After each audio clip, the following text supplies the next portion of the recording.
In a world reshaped by disruption and driven by innovation, one summit has stood at the forefront of transformation: the Times Group ETNOW Global Business Summit. Since 2015, this prestigious platform has brought together the brightest minds, visionary leaders, policymakers, and global pioneers to chart the course of business and society. With India's Prime Minister Shri Narendra Modi as a guiding force, GBS has ignited bold conversations, unveiling groundbreaking strategies that drive progress and prosperity. As GBS 2025 takes center stage under the theme Evolve, Emerge, Expand, the world's foremost thought leaders explored the seismic shifts shaping the global economy and shed light on how can nations adapt. How can businesses thrive? How do we expand possibilities in an interconnected world? This is where the future is reimagined.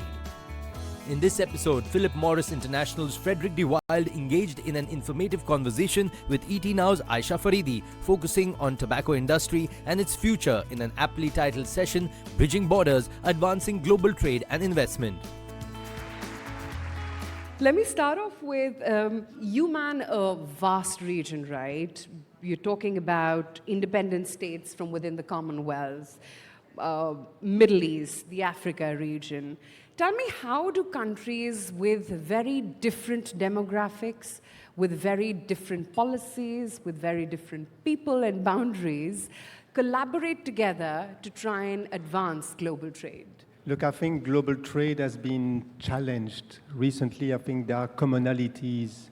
In my company, we are operating in more than 150 countries, right? So I think many of us went through the challenges of COVID when we had to restructure the supply chain. Unfortunately, we had to go to some conflicts as well, which in our case, we had to focus always first on our employees, try to make sure that we keep them safe, sometimes relocate them, but also we try to manage our supply, because there is a peculiarity in the tobacco sector. People want their products, and if supply chain is disrupted, this opens the door to what we call illicit trade, contraband, which on the one hand deprives the states from their finances, but also opens the financing of sometimes criminal rings, right? So these are the commonalities, I guess, with many of the people in the audience here. There is a peculiarity in the tobacco sector. People might believe we have trade across the world. What are the challenges for us? The number one challenge is regulation. And I'm not talking about regulation from what you would see as a sector which cigarettes is the norm. I want to talk about what the industry is going through across the world, a significant change. We started 20 years ago with a challenge, right? And we saw people are smoking. The challenge was, how could we, for the people who continue smoking or do not quit, could we come with a solution with products that they would adhere to, but at the same time might have the potential to reduce the risk? So we searched in many areas there, and we quickly understood that the main issue for when people smoke is the combustion. When you combust your product, this is the moment where you create thousands of substances, some of them cancerogenic, and we put all our research and innovation in trying to get rid of combustion. Took a long time. We piloted products, we put science behind it, because on the one hand, we needed product that people would accept. On the other hand, we had to prove that these products would reduce the toxicity, the exposure, and ultimately the risk to people. And after years of research, we hired 500 scientists from around the world. We were not used to that as a tobacco company. We built a very solid scientific package. We started launching our products 10 years ago now in several geographies in the world where we partner with the governments. And I'm glad to say that we sort of disrupted ourselves from the inside. We can see in certain countries that one day traditional cigarette smoking will not exist anymore. And I'm glad to report that in the last quarter, 40% of our net revenues were coming from these better alternatives. So it's a significant shift. I think it's a case study of a company that was very successful, but that is disrupting itself from the inside for the good of their users, for the good of public health. And hence, this is something totally new. Not easy for government to understand. It requires a scientific understanding. It requires changes in the regulation. We've seen very nice partnerships around the world in many countries. We are not yet there in India. We are engaging with the government, but I think we really would love to have a regulatory environment in India where we could bring these products to the people that are smoking here. That's quite interesting. And, you know, it's a very unique business, yours. It's not need and urgency based, it's addiction. That's what tobacco is, right? So tell me, I mean, let's talk about India. What are the challenges that you face? You did talk about regulation, but where do you see a market like India? And again, you know, your business per se, the one commonality across countries is addiction. If you're addicted to tobacco, you're addicted to tobacco. You know, we're talking about a growing India, per capita income is increasing, people are going ahead for premiumization, it's the top of the pyramid which is doing well. Does that impact your brand as well? Look, I think first thing that we should mention is that people should not smoke. Yes, should not. Feels very right. That's what you would tell your you. families, your friends, right? Now, if they smoke, they should quit. But some people continue smoking and some people cannot quit. And I think with the product we've got around now, with the proof that these products are working, our duty is to bring new alternative products to the people who cannot quit. We've been doing that in several countries in the world. Tell me more about these India. alternative products. So I was saying these are products that are not combusting. They can take the form of heated tobacco products. They can take the form of nicotine pouches. And the very interesting fact there is that we see good traction in many places. And we also see results. So I can give you a couple of examples. Before being in this position, I was president of Japan and then president of the European Union, right? In Japan, since the introduction of these products, alternatives, the total cigarette business, combustible cigarette business, has been halving. Half. In Europe, take a city in Italy like Rome. In Rome, a third of the smokers have switched to these alternatives. And a very interesting case study is the one of Sweden. The alternatives, these little pouches, were introduced like 30 years ago. You look at the results now in Sweden. Sweden has the lowest smoking incidence in Europe, around 5%. Amongst 20 to 30, it's almost negligible. Look at the results now from a health perspective. When you look at the lung cancer amongst men, Sweden is the lowest level of lung cancer amongst men incidence in the European Union. So we've got proof, on the one hand, that these products can be accepted by smokers. It's a change of behaviors, but we've been investing $14 billion on our science, our research, but also on our commercial efforts to inform people about it. So it works across the world. These products are not yet available in India. We need to keep partnering with the government to make them available. But it's a major challenge. Sometimes people in the room would say, okay, smoking, this is tobacco, I know it. You know, there are more than 1 billion people smoking in the world. There are 300 million people using tobacco in India, 100 million smokers. So being capable for the ones who cannot quit to come with better alternatives where the toxicity is reduced by more than 90%, it is more than a business for us. It's a mission. Quite interesting. You did talk about the numbers in India, right? Where is it that you see hurdles or regulatory challenges, if at all, when it comes to a market like India, because it's such a large, addressable base for a company like yours? Look, we heard yesterday in all the panels and certainly in the speech of the Honorable Prime Minister that, first of all, the results are stellar, but there is a lot of work behind it, and we've heard the speed at which regulation has changed in many sectors. Talk about banking, energy, mobile phones. So speed is important, right? And when speed is there, investments comes, development comes. And as I was saying before, sometimes the tobacco sector is seen as an old sector, people smoke, not much can be done about it. As I mentioned before, we have the capability now to make drastic change in smokers' life, but also in public health overall.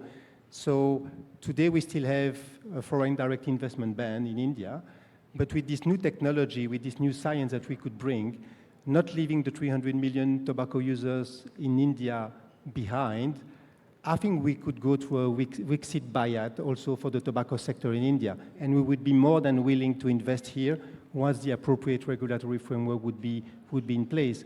And as mentioned by the Prime Minister yesterday, in terms of public health and policies, of course, India is a significant partner worldwide, but I think India could also shape this regulation worldwide, and that's what we are looking for. But when a company such as yours decides to invest and get into a country, tell me what factors, what parameters actually sort of guide you to invest more in a country? And let's start off with the India example. Look, first thing obviously is the domestic market, and it's not negligible in India, right? But it goes beyond the domestic market. I think in India, the moment we might be able to bring these products, we know that the workforce quality, the talents that we find here, that by the way we have in our company in India, but also many Indians outside India, is a key parameter. But it goes beyond that, because with the scale of India capabilities, we are sure that we can create economies of scales and innovation there, which would make India for us a hub for exports. And there is another peculiarity in our sector. This is all about the tobacco growers, right? Yeah. And in our case, India is one of the top tobacco growing country in the world. Sometimes it's not well known. We are partnering with all these growers with one thing in mind. We are implementing good agricultural practices with these people. And what we have in mind there is, first of all, help them to increase their productivity with the right equipment, the right technology. Second, try to minimize their own footprint in their communities. And the third one is to make sure that we ensure for these people, I would say, long-term sustainable revenue so that they can get the appropriate level of income for themselves and for their families. So that's very peculiar for our sector.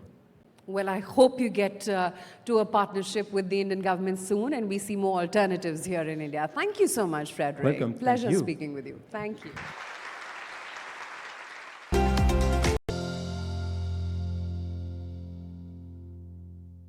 We're here at the sidelines of the Global Business Summit in New Delhi, and I'm in conversation with Frederick de Wilde, President with Philip Morris International of the SSEA, CIS, and MEA regions.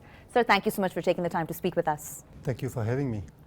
Now, Frederick, you're of course part of the management team that has led this transformation towards smoke-free. When it comes to Philip Morris International, it's a huge shift. The industry has washed it with bated breath. How do you essentially manage the complexities of legacy business on the one hand, with the need to innovate by way of reduced risk products on the other? Look, this journey started more than 20 years ago. And the challenge we were faced with was, could we find products, we were selling cigarettes, could we find products that would reduce the individual risk and the overall societal harm for the population, right? Sure. It was an easy question, very complicated challenge. Right. And we went in many different directions until we found out that the main issue was combustion, creating thousands of substances, many of those being cancerogenic, right? So the challenge there was, can we find and develop a product that would not burn, but at the same time would satisfy consumers? Sure. Because you can develop the best product in the world if you have no consumer acceptance, this would not work, right? So 10 years ago, we tried before pilots, didn't work, the product was not satisfactory, too bulky, and 10 years ago, I think we found the right candidate. And the good sign there was that many of the people involved in the company had switched from smoking to these products.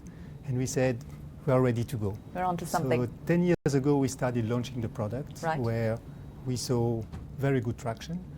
In the meantime, we were building a very rigorous scientific package as of day one. And we thought that we had balanced the equation. On the one hand, we had the proof in our science that these products are less toxic and are better products. On the other hand, we could see consumers being ready to move and go for this product. So it was not necessarily a big challenge in the company, because when you sell a product, sure, and you have an available product, new product that you can launch and that has the potential to reduce the harm, I think it goes without saying that you will be all in this product, right? And that's what happened when I was in the European Union region. We launched in many countries. We saw quite a nice traction, and the company went all in. We spent $14 billion to develop the science, the product, and launch the product in market in the last 10 years. Right. And in the last quarter, I think 40% of our turnover was coming from this product. So it's an interesting case study. We looked around, very few multinational companies disrupted themselves from the inside as we did. Sir, I think you've gotten it absolutely right. And if I could do a bit more of a deep dive. Sure. You inherently have a global perspective because of the diverse regions that you manage. So how challenging has it been for Philip Morris International to essentially align its smoke-free vision, its smoke-free strategy with countries that have such a broad range of cultural and consumer and regulatory nuances? Yes, I think regulatory comes first. We cannot launch these products without the support of the authorities. Right. These products deserve a specific regulatory framework where science is looked at, communication with consumers are looked at, taxation is different. Sure. So we need support from the authorities, and we see different perspectives in the world. Many countries, certainly in Europe where I was working before, have adhered to a sort of harm reduction strategy on tobacco. Sure. And have created specific tax categories and regulatory regimes for these products. When this happens, this paves the way for us to invest, talk to consumers, and convert them. There are still some countries in the world where the product is either not looked at or sometimes even banned de facto. Right. India makes part of this category. So we are here to work with the authorities to demonstrate all the things we've done around, to be transparent, and eventually bring these alternatives to the smokers in these spaces, particularly in India. And I looked at some of the data, and it goes against logic, because in the countries where these products are banned, actually you see the cigarette business growing. And in other countries, you see exactly the opposite. You see that the cigarette business is decreasing, and the new products are taking advantage. Well, I think that makes for a wonderful segue into my next question, which is, Frederick, do you believe that the perception around harm reduction products is finally beginning to shift? You know, are people truly abandoning their cigarettes? And if so, do they perhaps prefer the more traditional alternatives? Look, I think the perception is shifting, and I can give you some examples. Please. Prior to being in Europe, I was president of Japan. So we've introduced a product in Japan some 10 years ago. Today, the cigarette industry, smoking cigarette industry, is half of what it was before. So very huge adherence to these products. Right. In the European Union, also these products have made very good inroads. I looked at the numbers recently. In Italy, in Rome, a third, 30%, more than 30% of the tobacco users have moved to these alternatives. Another interesting example is the example of Sweden, where alternatives have been brought to the market like 30 years ago. When you look at the data in Sweden today, Sweden has the lowest smoking incidence rate across all European countries, around 5%. Amongst Phenomenal. 20 to 30, it's almost negligible. And when you look at the impact of this, you see that the lung cancer incidence in Sweden is the lowest in the European Union. So this is typically a country where what we put on the table, which was looked at as being very dairy at the time, could we see the end of cigarettes in the world? This is a place where this could happen. And when we talk about the disruption, right, wherein Philip Morris International has essentially not just talked the talk, but walked the walk, what becomes so critical is the messaging. And how do you bring about trust and transparency in the messaging, given the diverse range of stakeholders, from consumers, public health advocates, regulators, and the list goes on? Sure. Look, I think the answer is in the question. I think it's all about transparency. And, you know, we hired around 500 top scientists since we started this adventure and journey about new products, right? And these people didn't join to see more cigarettes being sold. Right. They joined there with their ethical standards to make this a reality. Second thing, our science, since we built it more than 10 years ago, is absolutely available. You can go on the net, you can look at our methodologies, at the results we do. But beyond that, since 10 years, we also have state agencies which have reviewed our science or portion of our science, more than 10. Sure. One very well-known one is the FDA in the United States, Right. where they granted us, after reviewing thoroughly all our science, a market approval authorization to market the product there.